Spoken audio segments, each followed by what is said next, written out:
जय माता दी दोस्तों। तो हमारी नवरात्रि आ रही है जो कि पूरे भारतवर्ष में 15 अक्टूबर से होने जा रही है और इसका समापन 24 अक्टूबर को होगा। तो चलिए आज की वीडियो में सबसे अहम प्रश्न कि क्या सामग्री से पूजा करनी है, क्या क्या सामग्री की लिस्ट होगी, कहीं कोई सामग्री छूट ना जाए, इसलिए मैं आपको एकदम ही विस्तार से अच्छे से समझाऊंगी। वीडियो थोड़ी लंबी होगी पर अंत तक जुटे रहे, इससे आपको कोई भी सामग्री लेने में या फिर किसी भी सामग्री की छूटने की आशंका हट जाएगी और आप एकदम ही आराम से अपनी पूजा को संपन्न कर पाएंगे। तो दोस्तों सबसे पहले मैं इसे डिवाइड कर दी हूँ डिफरेंट पार्ट्स में, ताकि आपको सामग्री खरीदते वक्त कोई भी परेशानी ना हो। तो सबसे पहले जो मेन पूजा की सामान है वो मैंने यहाँ पे लिखा है। तो पहला है चौकी, जो कि सबसे अहम है। चौकी या पट्टा जो भी हो, दोनों में से कुछ भी आप ले सकते हैं। लाल वस्त्र सूती की 1.25 मीटर, जो कि आपको एक तो नारियल पे भी बांधने को होगा, जो हम कलश स्थापना के वक्त कलश पे करेंगे, रखेंगे, और दूसरा जो हम चौकी या पट्टे पे डालेंगे। माता की फ़ोटो, जो कि सबसे मेन है, माता की फ़ोटो लेंगे, मूर्ति या प्रतिमा। तो यदि मूर्ति या प्रतिमा आपके पास है तो फिर आपको लेने की ज़रूरत नहीं है। फ़ोटो भी यदि आपके पास है तो भी लेने की ज़रूरत नहीं है। गणेश जी की फ़ोटो, मूर्ति या सुपारी।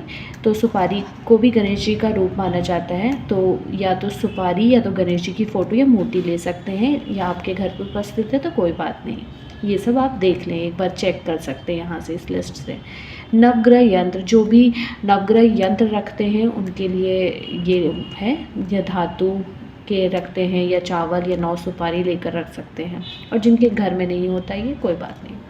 फिर षोडश मातृका होता है। षोडश मातृका के लिए आप चावल, 16 सुपारी, हल्दी की गांठ ले सकते हैं, और जिनके घर पे ये नहीं होता है षोडश मातृका तो इसे इग्नोर करें, कोई बात नहीं। फिर है दोस्तों लाल चुनरी, 1 या 2 आप ले सकते हैं जो कि माता को चढ़ाएंगे, और नारियल पे भी बांध सकते हैं, या तो आप लाल चुनरी नारियल पे बांध सकते हो जो भी हम कलश पे रखेंगे, या तो आप उस पर लाल सूती कपड़े जो हमने पहले लिए हैं वो भी आप बांध सकते हो। फिर दोस्तों आता है पंचामृत। ये है पंचामृत का काम आपको पहले दिन पड़ेगा, जिस दिन हम मूर्ति या प्रतिमा को उस दिन पे इस पे स्नान कराते हैं, तो पंचामृत से कराते हैं दोस्तों। तो ये हमें चाहिए होता है पहले दिन, और बाकी के दिनों में स्नान नहीं कराते, गंगा जल से छिड़काव कर देते हैं। फिर नौवा हमारा सामग्री है श्रृंगार का सामान, माता का श्रृंगार का सामान, या तो आप अपनी सुविधा के हिसाब से या अपनी 16, 7 या 5 इस तरीके से आप माता को अर्पित कर सकते हैं अपने सामर्थ्य के हिसाब से। तो दोस्तों यह है कुछ अहम पूजा की सामग्री जो कि आप एक बार चेक कर ली। ये सब मोस्टली हमारे घर पे होता है, नहीं तो आप फिर ले सकते हैं। चलिए, सबसे अहम होता है पूजा में अगर कलश स्थापना ना हो नवरात्रि में तो पूजा अधूरी मानी जाती है दोस्तों। तो चलिए जानते हैं कलश या घट स्थापना में किन किन सामग्रियों की ज़रूरत पड़ती है। सबसे पहले तो कलश, आप मिट्टी का कलश ले सकते हैं या किसी धातु का कलश ले सकते हैं दोस्तों, पर मिट्टी का कलश को बहुत ही शुभ माना जाता है। जल, गंगा जल आप ले सकते हैं, यदि आपके घर पे है तो कोई बात नहीं। फिर आम, अशोक या पान के पत्ते, जो भी आपके घर के आसपास उपलब्ध है, जो भी आप ला सकते हो, आम, अशोक या पान के पत्ते, ये भी 5, 7 या 11। फिर दोस्तों घट स्थापना के वक्त हमें डालना होता है लौंग, इलायची, सिक्का, सुपारी और हल्दी की गांठ, और उसमें कुछ उनकी पूर्ण पात्र में अक्षत भरते हैं, तो ये अक्षत हो गया। ठीक है दोस्तों, तो ये सारी चीज़ें नारियल घट स्थापना के वक्त घट में डालते हैं हम लोग। फिर है नारियल। नारियल एक तो चढ़ाने के लिए काम आता है, दूसरा जो नारियल होता है उस पर लक्ष्मी जी का रूप मान के लाल कपड़ा लपेट के और कलावा बांध कर फिर हम घट स्थापना के वक्त घट पे रखते हैं, तो आप 2 नारियल ले सकते हैं। फिर है पूर्ण पात्र, जो कि कलश को ढकने के लिए काम आएगा, उस पे कि आपको अक्षत भर के और फिर उस पर नारियल रखते हैं। चलिए, अक्षत आप ½ kg के लगभग में रख सकते हैं, उसमें अपूर्ण पात्र में भी डालना होता है। और दूसरा कि आपको ये अष्टदल कमल या फिर माता की मूर्ति जहाँ पे रखते हैं वहाँ पे भी आपको सबसे पहले अक्षत रखना होता है। दूसरा कि जहाँ पे आप दीप अखंड दीप जलाते हैं वहाँ भी अष्टदल कमल बनाना होता है। अष्टदल कमल ना बना पाए तो भी वहाँ पे आपको अक्षत ज़रूर रखना होता है। दीप रखते वक्त हो गया। फिर गणेश जी की मूर्ति के टाइम भी, गणेश जी की मूर्ति रखते, प्रतिमा रखते टाइम भी आपको अष्टदल कमल बनाने होते हैं, तो अक्षत आप अच्छे से रख लें। चलिए, घट स्थापना हो गया हमारा। ये सारी सामग्री है, आप एक बार अपने घर पे चेक कर लें। यार है सामग्री तो कोई बात नहीं तो फिर आप चलिए ले लें। चलिए, नवरात्र की पूजा में ज्वारे उगाने का जो परंपरा है काफ़ी सदियों से चला आ रहा है। एंड माना जाता है कि माँ दुर्गा की जो आराधना होती है ज्वार उगाए बिना थोड़ी अधूरी मानी जाती है। तो चलिए, ज्वार उगाने के लिए किन किन सामग्रियों की ज़रूरत पड़ेगी हमें, चलिए देखते हैं। पहला तो आप जौ ले लें। बहुत लोगों के घर में पंचधान उगाया जाता है, सप्तधान उगाया जाता है, तो आप देख लें आपके यहाँ पे किन चीज़ों की परंपरा है, तो उस हिसाब से आप इसकी व्यवस्था कर लें। दूसरा है कि पात्र आप ले सकते हैं। बहुत लोग पात्र में उगाते हैं, मिट्टी के या फिर धातु के, या फिर बहुत लोग डायरेक्ट ज़मीन पर ही उगाते हैं।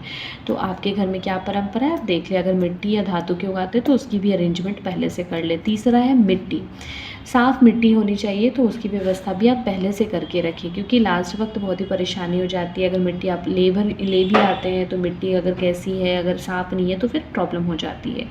चलिए, माता की जो आराधना है उसमें अखंड ज्योत का भी बहुत ही बड़ा माना जाता है कि अखंड ज्योत बहुत ही इम्पॉर्टेंट होता है। तो चलिए, अखंड ज्योत के लिए आपको किन किन चीज़ों की आवश्यकता पड़ेगी। एक तो बड़ा दीपक होगा, धातु का ले सकते हो आप या मिट्टी का।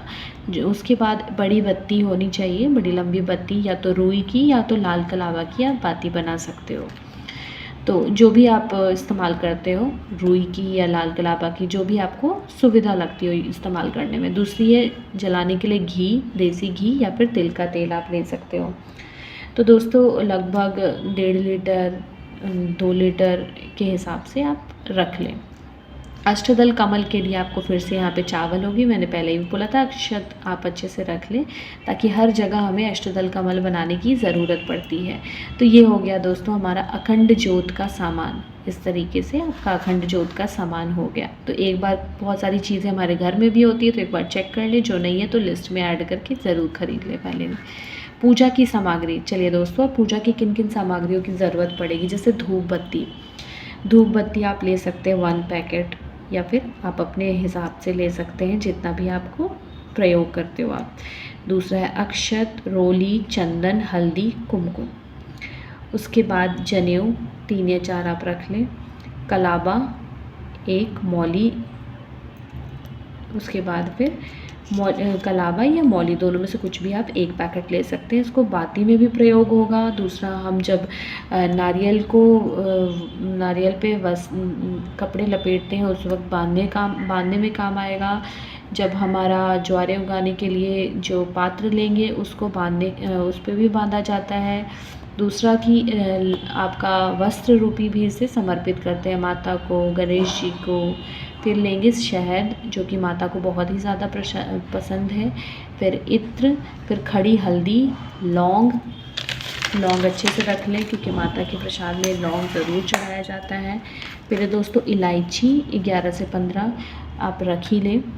मैं यहाँ पे लगभग में डाल दी हूँ, आप देख लें एक बार, क्योंकि इलायची लौंग आप डेली चढ़ाओगे, माता को बहुत ही ज़्यादा पसंद है। कमल के गट्टे, कपूर, पान, सुपारी, पुष्प, ध्रुवा, जो कि गणेश जी को बहुत ही प्रिय है, और पात्र।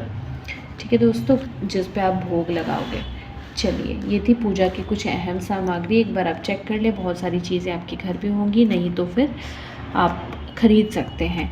अब आइए दोस्तों, पूजा आपकी अधूरी मानी जाती है हवन के बिना।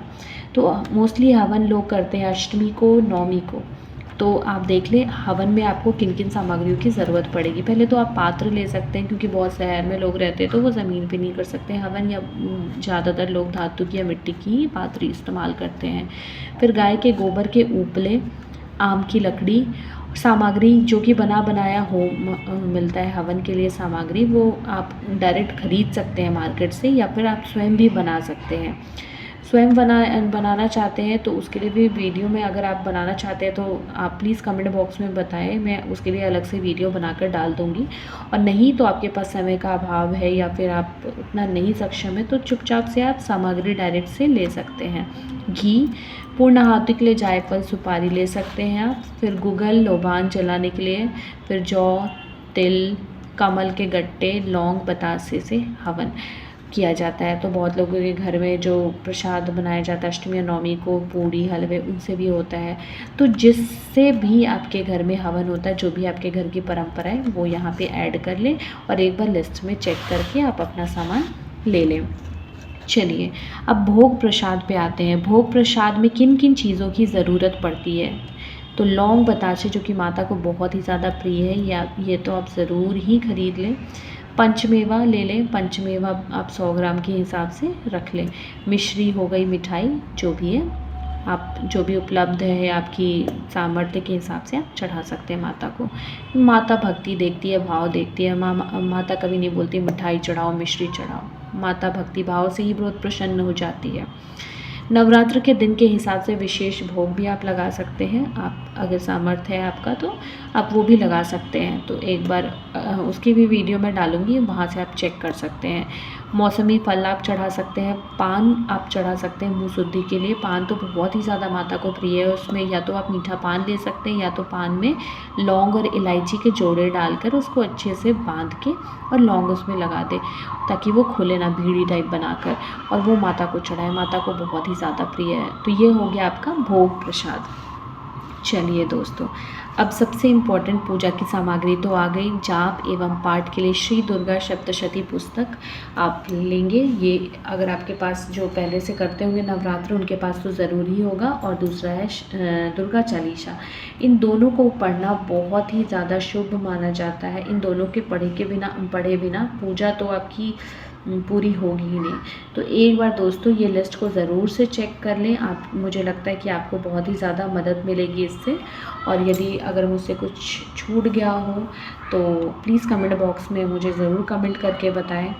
और ये आप अपने हिसाब से, आपके घर के रीति रिवाज के हिसाब से, अपने सामर्थ्य के हिसाब से घटा बढ़ा सकते हैं दोस्तों। ये मैं एक रफ स्केच दी हूँ ताकि आपको भी हेल्प मिल जाए। दुर्गा पूजा नवरात्र के समय में आपको किन किन सामग्रियों की ज़रूरत पड़ती है।